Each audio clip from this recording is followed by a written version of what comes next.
और अब कुछ खबरें तिजारती दुनिया से। आलमी मार्केट में सोने की कीमत में इजाफा रिकॉर्ड किया गया, जबकि पाकिस्तान में कमी देखने में आई। आलमी मार्केट में फी औंस सोने की कीमत में $8 इजाफा हुआ, जिसके बाद नई कीमत $1856 की सतह पर आ गई।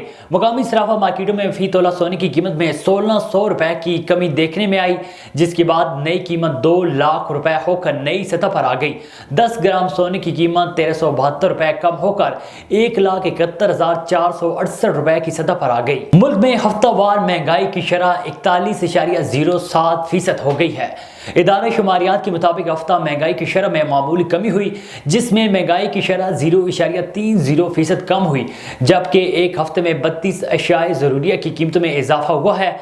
इदारा शुमारियात की रिपोर्ट में बताया गया है कि हफ्तावार महंगाई की मजमूई शरह 41.07% की सतह पर पहुँच गई।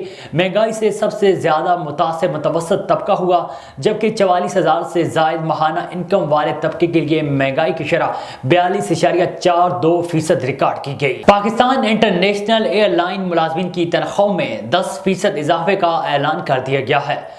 खसारे का सामना करने वाली पाकिस्तानी एयरलाइन की मुश्किलात से 2-4 मुलाजमीन के लिए बड़ी खुशखबरी आ गई। तर्जुमान PIA ने मुलाजमीन की तनख्वाहों में 10% इजाफे की तस्दीक कर दी है। तर्जुमान PIA के मुताबिक तमाम मुलाजमीन को 10% इजाफे के बाद तनख्वाहें जारी कर दी गई हैं। उनका मजीद कहना था कि मुलाजमीन की तनख्वाहों में इजाफा जनवरी 2023 से किया गया है।